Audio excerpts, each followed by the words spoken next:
नमस्कार दोस्तों, स्वागत है आपका आज के मुख्य समाचार में, जिसमें सबसे पहली और बड़ी खबर में आपको बताएंगे कि कांग्रेस ने अडानी मामले में जेपीसी की मांग की और जयराम रमेश ने गुजरात सरकार पर लगाया मदद का आरोप। दूसरी खबर में जिक्र होगा कि सुप्रीम कोर्ट ने दी लाडली बहन योजना पर रोक लगाने की चेतावनी, असमंजस में महाराष्ट्र सरकार। खबर में आगे आपको बताएंगे कि बच्चों को बख्श दे आरएसएस, वक्फ बोर्ड संशोधन पर सरकार को झुकना पड़ा, पवन खेड़ा ने दिया ये बड़ा बयान। खबर में आगे जिक्र होगा कि जाति जनगणना के यूपी मॉडल को पूरे देश में आजमाएगी कांग्रेस, जनता को करेगी जागरूक। और इसी के साथ खबर में आपको बताएंगे कि अयोध्या के सांसद अवधेश प्रसाद ने बीजेपी को दी चुनौती, कहा 2027 में 50 से ज्यादा जीते तो राजनीति छोड़ दूंगा। तो दोस्तों, इसी प्रकार की तमाम बड़ी खबरें आपके लिए लेके आए हैं, लेकिन उससे पहले अगर आप भी करते हैं इंडिया का समर्थन और आपको भी है इंडिया पर पूरा भरोसा, तो वीडियो को कीजिए लाइक और चैनल को सब्सक्राइब करके बेल आइकन दबाकर कमेंट में लिखिए जय हिंद। रुक करते हैं सबसे पहली और बड़ी खबर की तरफ। कांग्रेस ने अडानी मामले में जेपीसी की मांग की, जयराम रमेश ने गुजरात सरकार पर लगाया मदद का आरोप। जी हां दोस्तों, कांग्रेस ने बुधवार को अडानी मामले में संयुक्त संसदीय समिति की मांग को दोहराया। पार्टी ने गुजरात सरकार पर राज्य के बंदरगाह क्षेत्र पर एकाधिकार सुनिश्चित करने के लिए अडानी पोर्ट्स की मदद करने का आरोप लगाया है। कांग्रेस नेता जयराम रमेश ने कहा कि गुजरात सरकार निजी बंदरगाहों को build own operate and transfer यानी कि बूट बेसिस पर 30 साल की रियायत अवधि प्रदान करती है, जिसके बाद इसका स्वामित्व उन्हें हस्तांतरित हो जाता है। जयराम रमेश ने कहा कि इस मॉडल के आधार पर अडानी पोर्ट्स का मौजूदा समय में मुद्रा, हजीरा और दहेज बंदरगाह पर नियंत्रण है। उन्होंने दावा किया कि लोकसभा चुनाव 2024 से पहले अडानी पोर्ट्स ने गुजरात मैरीटाइम बोर्ड से इस रियायत अवधि को 45 साल से बढ़ाकर 75 वर्षों तक करने की अपील की थी। दोस्तों, आपको बता दें कि कांग्रेस नेता ने आरोप लगाया कि ये 50 साल की अधिकतम स्वीकार्य अवधि से बहुत अधिक थी। रुक करते हैं अगली ब्रेकिंग न्यूज की तरफ। सुप्रीम कोर्ट ने दी लाडली बहन योजना पर रोक लगाने की चेतावनी, असमंजस में महाराष्ट्र की सरकार। जी दोस्तों, सुप्रीम कोर्ट ने एक बार फिर महाराष्ट्र सरकार को चेतावनी दी है कि वो दशकों से लंबित भूमि मुआवजे का जल्द से जल्द निपटारा करें, नहीं तो लाडली बहन योजना सहित फ्री बीज वाले कई योजनाओं पर रोक लगा दी जाएगी। कोर्ट ने 28 अगस्त तक महाराष्ट्र सरकार से मुआवजा भुगतान की समुचित योजना लेकर हाजिर होने को कहा और ऐसा नहीं करने पर सरकारी योजनाओं पर सख्त कदम उठाए जा सकते हैं। महाराष्ट्र सरकार ने मंगलवार को कहा कि चीफ सेक्रेटरी किसी मीटिंग में व्यस्त हैं और चीफ सेक्रेटरी अभी स्वतंत्रता दिवस की छुट्टियों पर है, लिहाजा मोहलत दे दी जाए। इसके बाद कोर्ट ने पखवाड़े भर की मोहलत दे दी है। तो दोस्तों, यहाँ पर महाराष्ट्र में सरकार की मुश्किलें बढ़ सकती है और लाडली बहन योजना पर रोक लगाने की चेतावनी सुप्रीम कोर्ट ने दे दी है।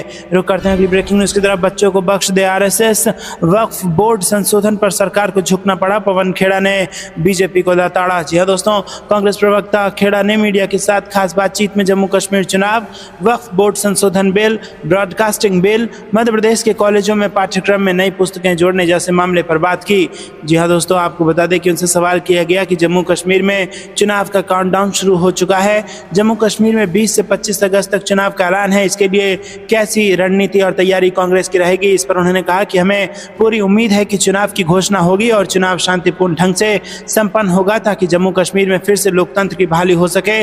और एक शिकायत जरूर है कि आपने एक राज्य को घटाकर यूनियन टेरिटरी कर दिया है, यह उस इलाके के लोगों के लिए बहुत बड़ा अन्याय है। फिर इनसे सवाल पूछा गया कि वक्फ बोर्ड संशोधन को व्यापक चर्चा के लिए संसद की संयुक्त समिति के पास भेज दिया गया है। इस समिति का अध्यक्ष भाजपा के सांसद जगदम्बिका पाल को बनाया गया है और उनको अगले सत्र से सप्ताह पहले में इसकी रिपोर्ट पेश करनी होगी। इसके जवाब में पवन खेड़ा ने कहा कि यह अच्छी बात है और इससे स्वस्थ लोकतंत्र का परिचय मिला है कि सरकार को झुकना पड़ा और इस संशोधन को समिति के पास भेजना पड़ा है। जब ये समिति बनाई जा रही होगी तब सरकार के आला लोगों को थोड़ी शर्म जरूर आई होगी कि भाजपा से कोई भी मुस्लिम सांसद न लोकसभा में है और न ही राज्यसभा में। दोस्तों, इसी के साथ उनसे सवाल पूछा गया कि बीजा मंडल मंदिर को मस्जिद बताने वाले कलेक्टर को हटाने पर असदुद्दीन ओवैसी ने सोशल मीडिया प्लेटफॉर्म एक्स पर लिखा है कि कानून का पालन करने पर भी कलेक्टर को हटा दिया जाता है। इसके जवाब में पवन खेड़ा ने कहा कि जिस दिन यह हुआ था तब मैंने आपको ये पहले ही बोला था कि कलेक्टर को हटा दिया जाएगा और वही हुआ। तो दोस्तों, यहाँ पर ब्रॉडकास्टिंग बिल को लेकर भी उनसे सवाल पूछा गया और पूछा गया कि सरकार को ब्रॉडकास्टिंग बिल के ड्राफ्ट को वापस लेना पड़ा, आपको क्या लगता है कि ये बिल फ्रीडम ऑफ स्पीच के लिए खतरा है? तो उन्होंने कहा कि बिल्कुल, हम लोग इसके लिए लगातार आवाज़ उठा रहे थे, क्योंकि कोई यूट्यूबर हो, आम नागरिक भी हो, जो अपने व्यू को सोशल मीडिया के प्लेटफॉर्म पर सामने रखना चाहता है, उस पर भी पाबंदी लगाने, नकेल कसने की एक कोशिश की जा रही थी। सरकार को झुकना पड़ा। मुझे नहीं लगता कि ये सरकार आगे इस तरह की जरूरत कर पाएगी। दोस्तों यहाँ पर तमाम बड़े मुद्दों पर पवन खेड़ा ने बेबाकी से अपनी बात रखी है और इसी के साथ बीजेपी पर बड़ा बयान देते हुए कहा है कि बच्चों को बख्श दे आरएसएस, वक्फ बोर्ड संशोधन पर सरकार को झुकना पड़ गया। रुक करते हैं अगली ब्रेकिंग न्यूज की तरफ। जाति जनगणना के यूपी मॉडल को पूरे देश में आजमाएगी कांग्रेस, जनता को करेगी जागरूक। जी हां दोस्तों, कांग्रेस अब जाति जनगणना और सामाजिक न्याय के मुद्दे को धार देगी। पार्टी यूपी में चल रहे अभियान को अब देशव्यापी बनाएगी और पार्टी के शीर्ष नेतृत्व का मानना है कि जाति जनगणना का लोकसभा चुनाव के दौरान यूपी में व्यापक असर रहा, ऐसे में इसे अब अन्य राज्यों में भी लागू किया जाएगा। कांग्रेस अध्यक्ष मल्लिकार्जुन खड़गे की अध्यक्षता में केंद्रीय कार्य समिति की मंगलवार को नई दिल्ली में हुई बैठक में प्रदेश अध्यक्षों, महासचिवों और प्रभारी के साथ रणनीति को अंतिम रूप दिया गया। बैठक में राष्ट्रव्यापी जाति जनगणना कराने, आर्थिक, सामाजिक एवं राजनीतिक न्याय दिलाने और अडानी महाघोटाले की जांच के लिए एक संयुक्त संसदीय समिति का गठन करने के मुद्दे पर चर्चा हुई। सूत्रों के मुताबिक शीर्ष नेतृत्व ने माना कि सियासी तौर पर जाति जनगणना का मुद्दे का यूपी में व्यापक असर रहा। इससे लोकसभा चुनाव में वोट बैंक को एकजुट करने में सफलता मिली। ऐसे में इस मुद्दे को धार देकर पूरे देश में अभियान चलाया जाएगा। प्रदेश में लोकसभा चुनाव के दौरान दलित संवाद कार्यक्रम चलाया गया। राहुल गांधी ने विभिन्न जनसभाओं में ओबीसी की भागीदारी का सवाल उठाया। लोकसभा चुनाव के बाद भी यूपी में जाति जनगणना के लिए 26 जुलाई से 7 अगस्त तक भागीदारी सम्मेलन किए गए और अब मंडलवार सम्मेलन चल रहे हैं और आगे इस मुद्दे पर ब्लॉकवार सम्मेलन करने और लोगों को इस मुद्दे पर एकजुट करने की रणनीति बनाई गई है। रुक करते हैं अगली ब्रेकिंग न्यूज की तरफ। अयोध्या के सांसद अवधेश प्रसाद ने बीजेपी को दी चुनौती, कहा 2027 में 50 से ज्यादा जीते तो मैं राजनीति छोड़ दूंगा। जी हां दोस्तों, बेहद बड़ा बयान यहाँ पर समाजवादी पार्टी के सांसद अवधेश प्रसाद, जो कि अयोध्या से सांसद हैं, उन्होंने बुधवार को दे दिया और कहा कि मिल्कीपुर उपचुनाव में समाजवादी पार्टी को जीतने से कोई नहीं रोक सकता। उन्होंने कहा कि बीजेपी सरकार में है और उनके पास पुलिस और सरकार है जिसका वो पूरा फायदा उठाएंगे। वह सरकारी मशीनरी का दुरुपयोग करेंगे और इसे हम अच्छी तरह से जानते हैं। इतिहास गवाह है कि जब भी सरकार और जनता के बीच टकराव हुआ है तो जनता ही जीती है। दोस्तों आपको बता दें कि सांसद ने यहाँ पर कहा कि 2027 में समाजवादी पार्टी की सरकार बनेगी और बीजेपी यूपी में 50 से ज्यादा सीटें नहीं जीत पाएगी और अगर ऐसा नहीं हुआ तो मैं राजनीति छोड़ दूंगा। अवधेश प्रसाद ने कहा कि यूपी उपचुनाव में पीडीए की जीत होगी। तो दोस्तों यहाँ पर दावा कर दिया है अयोध्या के सांसद ने कि समाजवादी पार्टी की 2027 में सरकार बन रही है और भाजपा 50 सीटों पर सिमटने जा रही है और दावा इतना पुख्ता किया है कि ये भी यहाँ पर वादा कर दिया है कि अगर ऐसा नहीं हुआ तो हम जो है वो अपनी राजनीति छोड़ देंगे। रुक करते हैं अगली ब्रेकिंग न्यूज की तरफ, जहां पर आपको बता दें कि छत्तीसगढ़ कांग्रेस में बड़े बदलाव की तैयारी। भूपेश बघेल बनाए जा सकते हैं एआईसीसी महासचिव, तो टीएस को मिल सकती है बड़ी जिम्मेदारी। जी दोस्तों, छत्तीसगढ़ से ये बेहद बड़ी खबर आ रही है। कांग्रेस जाति जनगणना को लेकर देश भर में अभियान चलाने जा रही है और इस कड़ी में पार्टी के राष्ट्रीय अध्यक्ष मल्लिकार्जुन खड़गे और पूर्व अध्यक्ष राहुल गांधी 20 अगस्त से सभी राज्यों का दौरा करेंगे और इसके लिए छत्तीसगढ़ में भी आएंगे। इसके मद्देनजर प्रदेश कांग्रेस कमेटी को कहा गया है कि वो 20 से 31 अगस्त के बीच का एक कार्यक्रम तैयार कर भेजे और इसके आधार पर छत्तीसगढ़ में राहुल गांधी और खड़गे का दौरा तय हो गया है। वहीं दूसरी ओर से दिल्ली से लौटने के बाद कांग्रेस के वरिष्ठ नेताओं ने संगठन में बड़े बदलाव की चर्चा को सिर से खारिज कर दिया है और उनका कहना है कि बैठक में बदलाव को लेकर कोई चर्चा नहीं हुई है। बता दें कि राजनीतिक गलियारे में पूर्व मुख्यमंत्री भूपेश बघेल और पूर्व डिप्टी सीएम टीएस सिंहदेव को बड़ी जिम्मेदारी मिलने की चर्चा है। रुक करते हैं अगली ब्रेकिंग न्यूज की तरफ। कांग्रेस संगठन को मजबूत करने में जुटे राहुल गांधी छोटे छोटे ग्रुप में चल रही है बैठकें। जी हां दोस्तों, लोकसभा चुनाव 2024 में 2019 और 14 के चुनावों के मुकाबले अच्छे प्रदर्शन से कांग्रेस का जोश हाई है। लोकसभा में नेता प्रतिपक्ष कांग्रेस सांसद राहुल गांधी हर मोर्चे पर सरकार को घेर रहे हैं, तो खास प्लान के साथ पार्टी संगठन को मजबूत करने में जुटे हुए हैं और इसी कड़ी में पिछले कुछ दिनों से वो युवा नेताओं से 10 जनपद पर मुलाकात कर रहे हैं और ये बैठकें छोटे छोटे ग्रुप में हो रही है। हर बैच में 5 से 7 लोग होते हैं। राहुल गांधी की युवा नेताओं के साथ मुलाकात के दौरान उनके साथ संगठन महासचिव केसी वेणुगोपाल भी मौजूद रहते हैं और हर ग्रुप के साथ वो 1.5 से 2 घंटे का टाइम देते हैं। इसमें राहुल गांधी की तरफ से एक ही सवाल पूछा जाता है कि संगठन को कैसे मजबूत किया जा सकता है, फिर वो तफसील से हर एक व्यक्ति के नजरिए को सुनते हैं। टीम राहुल गांधी ने पूरे देश से युवा नेताओं का एक पूल बनाया है और इसमें यूथ कांग्रेस, महिला कांग्रेस, विधायकों, प्रवक्ताओं, दूसरे फ्रंटल विंग, प्रदेश इकाइयों से लोगों को चुना गया है और इन लोगों से राहुल गांधी सीधा संवाद कर रहे हैं। रुक करते हैं अगली ब्रेकिंग न्यूज की तरफ। एमएसपी की घोषणा वोट पाने के लिए संयुक्त किसान मोर्चा का नायब सिंह सैनी सरकार पर बड़ा आरोप। जी हां दोस्तों, संयुक्त किसान मोर्चा ने मंगलवार को कहा कि हरियाणा सरकार द्वारा 24 फसलों पर न्यूनतम समर्थन मूल्य की घोषणा एक चुनावी हथकंडा है और ये राज्य के किसानों को स्वीकार्य नहीं है। एसकेएम ने कहा कि ये हम MS स्वामीनाथन समिति द्वारा सुझाए गए फार्मूले पर भी आधारित नहीं है। एसकेएम ने मंगलवार को जारी एक बयान में विधानसभा चुनाव से पहले अतिरिक्त फसलों पर MSP देने के हरियाणा सरकार के हालिया फैसले की निंदा की और कहा कि यह स्वामीनाथन समिति द्वारा अनुशंसित C2+50 यानी कि कुल लागत के ऊपर 50% फार्मूले पर आधारित नहीं है। अब रद्द हो चुके कृषि कानूनों के खिलाफ 2020-21 के विरोध प्रदर्शन का नेतृत्व करने वाले किसान संगठन ने यह भी कहा कि सरकार ने MSP पर खरीद के लिए कोई कानूनी गारंटी घोषणा नहीं की है, जो किसानों की प्रमुख मांगों में से एक थी। उसने कहा कि एसकेएम हरियाणा के मुख्यमंत्री नायब सिंह सैनी द्वारा 24 फसलों के लिए C2+50% फार्मूले और कानूनी रूप से गारंटीकृत खरीद के बिना MSP की घोषणा करने की कड़ी निंदा करता है। रुक करते हैं ब्रेकिंग न्यूज की तरफ। बांग्लादेश में हिंदुओं पर हिंसा, अशोक गहलोत बोले नई सरकार उठाए प्रभावी कदम, भारत सरकार भी करे सुरक्षा के प्रयास। जी हां दोस्तों, बांग्लादेश में सत्ता परिवर्तन के बाद वहां अल्पसंख्यक हिंदुओं के खिलाफ हिंसा को लेकर प्रदेश के पूर्व मुख्यमंत्री अशोक गहलोत ने वहां की सरकार से तत्काल ठोस कदम उठाने की मांग की है। उन्होंने भारत सरकार से भी इसके लिए प्रभावी कदम उठाने की मांग की है। अशोक गहलोत ने बुधवार को सोशल मीडिया प्लेटफॉर्म एक्स पर जारी बयान में कहा कि बांग्लादेश में तख्ता पलट के बाद से धार्मिक अल्पसंख्यक हिंदुओं के खिलाफ हो रही लक्षित हिंसा बेहद निंदनीय है।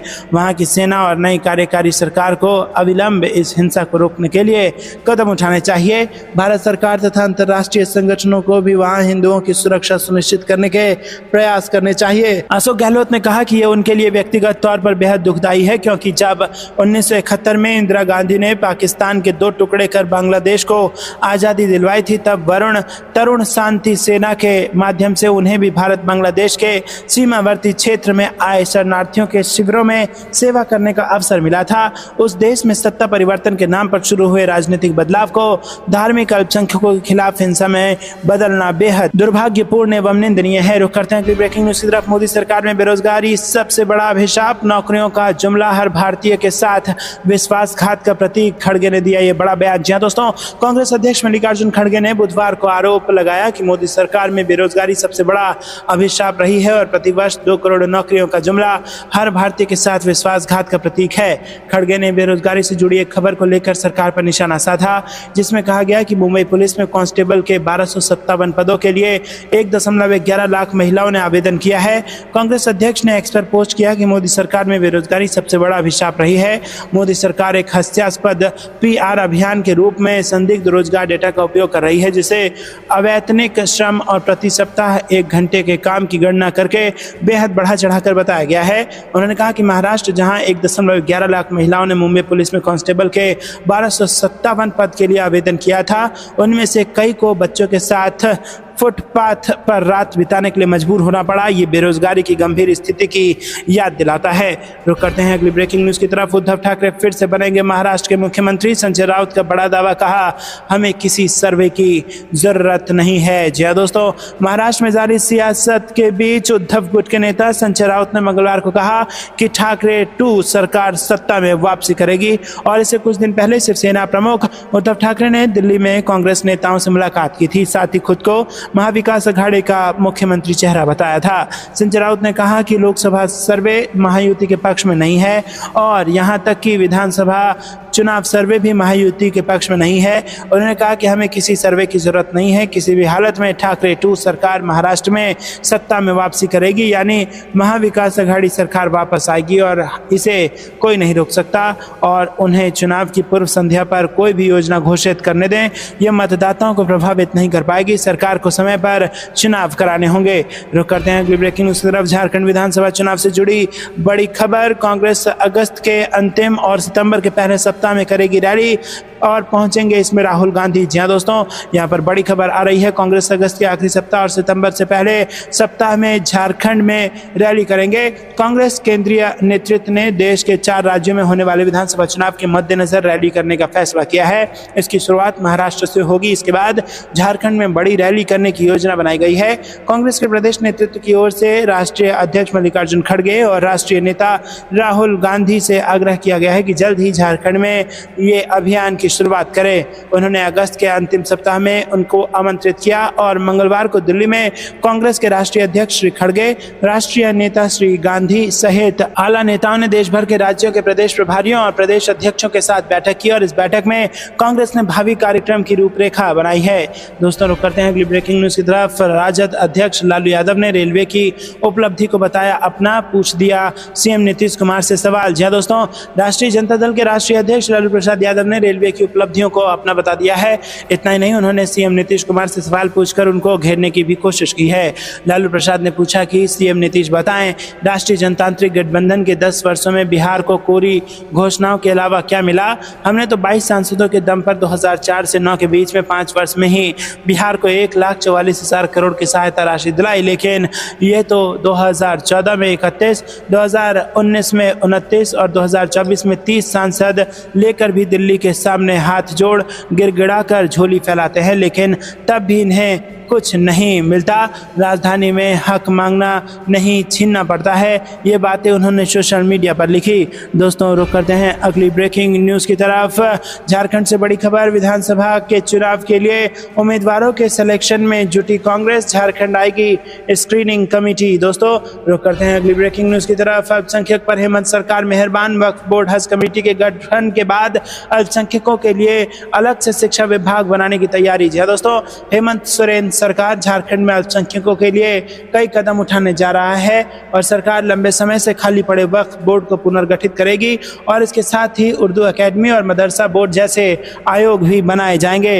रुक करते हैं अगली ब्रेकिंग न्यूज़ की तरफ। हरियाणा से बड़ी खबर, कांग्रेस के कामों को गिनवा रही भाजपा, दीपेंद्र हुड्डा ने लगाया यह आरोप। जी दोस्तों, कांग्रेस के सांसद दीपेंद्र हुड्डा मंगलवार को फतेहाबाद की अनाज मंडी पहुंचे और यहां उन्होंने हरियाणा मांगे हिसाब कार्यक्रम में कार्यकर्ताओं को संबोधित किया।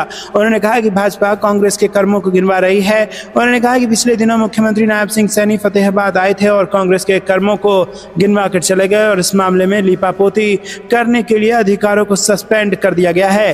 अब भाजपा की सरकार जाने में 1 महीना शेष रह गया है। सिलेंडर के दाम कम किए गए हैं, जबकि कांग्रेस सिलेंडर के दाम को लेकर पिछले 10 सालों से आवाज उठा रही है। उन्होंने कहा कि कांग्रेस ने 500 का सिलेंडर देने का वादा किया था, तो अब भाजपा सरकार ने भी इसी तरह की घोषणा कर डाली, लेकिन कहा जा रहा है कि 500 का सिलेंडर नवंबर के बाद मिलेगा, यानी सरकार में आखिरी रोटी भी महंगे सिलेंडर पर ही बनाई जाएगी। मुख्यमंत्री के पास फतेहाबाद में गिनवाने के लिए काम नहीं थे, तो उन्होंने इसी मंच से हुड्डा सरकार के दौरान हुए कामों को गिनवा डाला। वहीं दीपेंद्र हुड्डा ने कहा कि मुख्यमंत्री विपक्ष से ही हिसाब मांगने लगे। विपक्ष हिसाब मांगता है, हिसाब मांगना सरकार का काम नहीं है। यानी आप भी मान रहे हो कि कांग्रेस सत्ता में आ रही है और भाजपा सत्ता से जा रही है। उन्होंने आगे कहा कि कांग्रेस में टिकट मांगने वालों की लाइन लगी हुई है। 2,500 के करीब लोगों ने आवेदन कर दिया है, लेकिन भूपेंद्र सिंह हुड्डा साफ तौर पर कह चुके हैं कि जो उम्मीदवार टिकट के लिए लायक होगा उसे ही टिकट दिया जाएगा। बाकी बचे आवेदकों को भी कांग्रेस में पूरी तरजीह ही मिलेगी। रुक करते हैं अगली ब्रेकिंग न्यूज़ की तरफ। उपचुनाव में भी भाजपा को हराने के लिए जनता फील्ड में उतर चुकी है। अखिलेश यादव ने दिया ये बयान। जी हाँ दोस्तों, आपको बता दें कि समाजवादी पार्टी के राष्ट्रीय अध्यक्ष अखिलेश यादव ने भाजपा पर निशाना साधा और कहा कि उपचुनाव में भी भाजपा को हराने के लिए जनता फील्ड में उतर चुकी है। सपा मुखिया अखिलेश यादव ने बुधवार को सोशल मीडिया मंच एक्स पर लिखा कि आगामी उपचुनाव में भी भाजपा को हराने के लिए जनता फील्ड में उतर चुकी है। भाजपा कुछ अधिकारियों को हटाने का कितना भी शासकीय प्रशासकीय नाटक कर ले, कोई उनको पराजय से रोक नहीं सकता। देखना यह भी है कि उनकी जगह जो अफसर आएंगे उनकी निष्पक्षता पर मोहर कौन लगाएगा। उन्होंने आगे लिखा कि भाजपा उपचुनावों में अपनी 10/10 की हार के अपमान से बचने के बहाने ना ढूंढे। अगर भाजपा जनविरोधी नहीं होती तो आज ये दिन नहीं देखना पड़ता। महंगाई, बेरोजगारी, बेकारी, पुलिस भर्ती, नीट परीक्षा, महिला सुरक्षा, संविधान और आरक्षण की रक्षा, नजूल भूमि जैसे मुद्दों से लड़ने के लिए भाजपा कब और कैसे नियुक्ति करेगी।